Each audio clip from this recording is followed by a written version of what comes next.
Hello, welcome. We are back on the couch is so full of awesome. I've been relegated to a side chair. This is what happens in life. But in fairness, when you have two legends of the world, of the literary world, you have best-selling author Ryan Turbidy, and in the far corner with numerous titles, including Laureate Minogue, and the wonderful illustrator and writer PJ Lynch. Welcome, gentlemen. Thank you, Dave. It's good to be here with us, Dave. You're here, Patrick and the President. Yes. See the way I just looked there, just making sure I got it. That's the title. It's very key. Very intriguing, interesting. It's obviously very timely with what's going on. Ryan, we all know about your obsession with a certain JFK. Yes. What I'm fascinated is how this wonderful world connected, and did you see his illustration? It has to be him. Well, I've always known PJ's illustrations, but I've never known PJ. I've just been a fan from afar. I would have had pretty much all his books at home for my kids and for myself, because he's an illustrator. He's not a doodler. This guy's an artist, and I mean the work he's done. And on this book, you can see it right from the cover, and in fact, even on the back, the detail's beautiful. But I never thought that if this book was to come about, a kid's book, that I would be paired up with PJ, because at the time, the people I was dealing with, the publishers, were saying, we have an idea, we have a plan, we don't want to tell you in case it doesn't happen. So I was treated quite rightly like an 8-year-old child being told, we might be having a big party on Saturday, can't say where it's happening. But anyway, upshot of it was, I couldn't, when they said it's PJ and PJ's agreed to do it, I was taken aback but delighted, because look, the words are pretty humble and straightforward, but the art is the thing, and it came alive. So PJ and myself, you're big too. I don't know. I'm not really. I really mean it. And we hooked up and went to his house and we talked, and it's been the easiest collaboration, hasn't it? That's been great. It's been a real pleasure. And how's the process worked? How did that Can I just go back to how the project started for me as well, Dave? It was exactly the same for Ryan, because I'd read the Kennedy book that Ryan wrote. You bought it. I'm the one. I'm mad about history. Probably an American president. So it just keep coming into my work. I did a book about Abraham Lincoln. Yeah, you did. Amazing. And I did a picture for a book called Our White House as well. So it just keeps coming up for me. And then when the publishers mentioned that Ryan had written a story, I knew it was going to be good, and I was really thrilled with the story when I finally saw it. So I wanted to be involved from where it go. So they gave you the call and you went, I'll think about it. I'll just, Brian who? Yeah. This guy. And so the process of so were the words... Well, for me, what happened was they said actually this began in a funny way. I went to see Walker's Books in London, and the two people I was meeting were Irish, and that always helps, because Irish people get Irish people, and the nuance and if you say to somebody in London, I come here and they're not Irish, they'll go, come here like, that means nothing. But if you say to an Irish person, come here like, it's very good, they go, there. And I had a couple of ideas we were talking about. They said, that's lovely, but we loved your Kennedy story, and we'd like you to do a story about Kennedy coming to Ireland through the eyes of a child. And I thought the Kennedy part of my interest in life and books-wise was part, but they wanted to bring it back again with this project. And I said, let me go and conjure up a story or a few ideas and see what I can do. And I went to New Ross, and I met a bunch of people who are now in their 60s or thereabouts, who would have been children at the time. And we met for a coffee in New Ross, where this whole story begins. And we sat down, I put my phone down with the recorder on, and I said, right, be children again. Yeah. And tell me what it was like. I mean, you were children when this guy, we barely had television, we were black and white, we had Dev, there was no crack.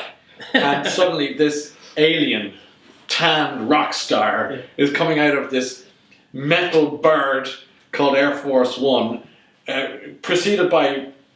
we've got a situation here. But they had sunglasses, Mary. I mean, it was mad and huge. And imagine, that's just the adults' reaction. Yeah. The kids are... Now look at the kids. And he's coming to New Ross. Yeah. You're kidding. Not just Dublin. No, he wants to go home. And your eyes are getting wider. And that's us.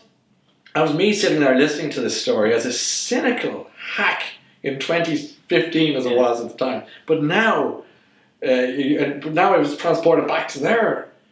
They're mesmerised by this idea of this boy of this president coming down, and he was Irish, and he's one of ours, and it was this amazing. As I said in the original book, it was Oz came to Kansas. Yeah. And splashed the colour. Well, that's what it felt like. And when you talk about the colour, like the illustrations throughout, like what you've just said there, and I can imagine you just talking, and then you saying, right, so you just draw that. And that's the moment where she goes, holy sh.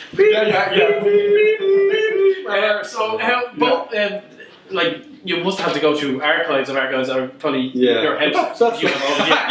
You came to my mausoleum. You can see the faces on the kids. I've still got some of your books. I have to give it back to you.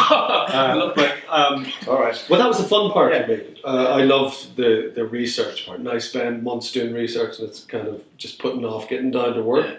But it's funny, like bringing it to life. That's what I really enjoy doing and doing the research. And I'm not sure at what point you talk about being a cynical hack. I imagine what would it be like if Ryan was a hack back in 1963 in Wexford. And I just thought it was do a little bit of a time travelling thing and put him in that scene. So that he gave me a cameo. I mean, how chuffed was I? Right? That was a really nice thing to do. And he said, "Could you come over to the house?" And I just wanted to have a look at this. And I arrived at the house wearing a Mac, right?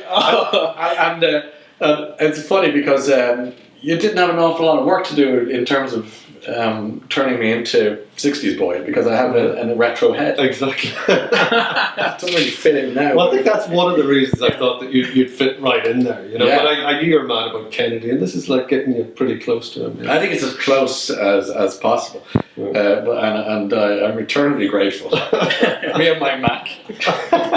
It's a wonderful, looking gorgeous as ever. The name is important. Yeah, so the name Patrick, why Patrick? Yeah, well, it's just important. I think I mentioned this to you before. I've tried to give you the real nutshelly story. Is that the Patrick, the first Kennedy to leave New Ross was Patrick, and he went over, in poverty in the 1840s.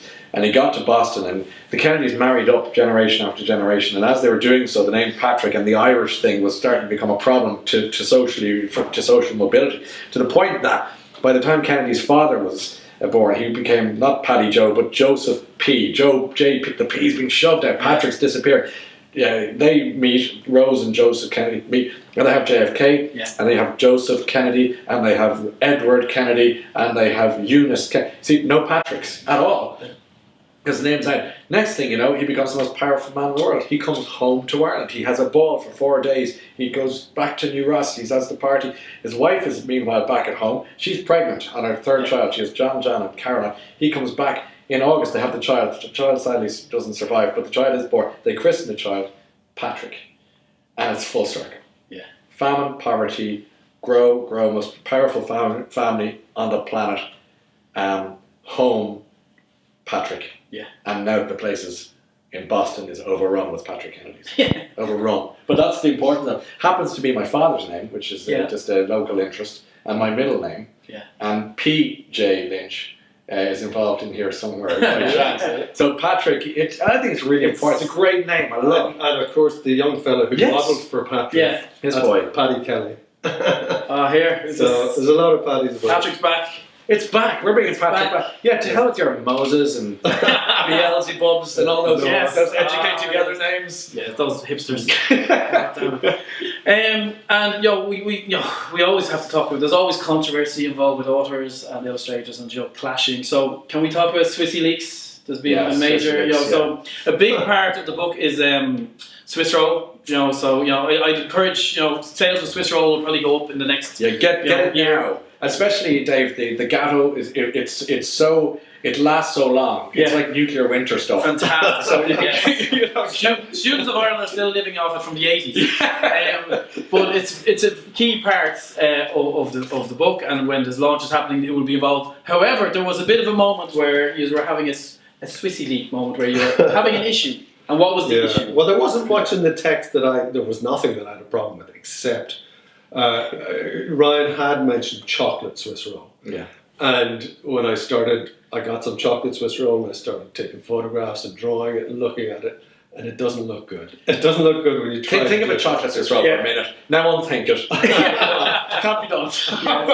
So PJ came up with a great suggestion, which was so the jam Swiss roll, and it looks much better. Yes, it looks this more is edible why, than the this is why you are the illustrator. The artist. Yes. And you obviously ate the chocolate Swiss roll because you hardly need that. Or maybe it's lying around because it's nuclear proof. The nuclear. Yeah, I think I probably demolished it. Yeah. Precisely. And as you mentioned, you know, when we're launching it, you and everyone watching hopefully come along and have a slice of Swiss roll. Yes. Because we're going to feature Swiss roll at the launches, because the whole point is Patrick's make is slicing Swiss roll in the hope that at the garden party, which it happened at the homestead, that he might be able to say, here you are, and you're hoping your man will turn around and say, I'm dying for some Swiss roll.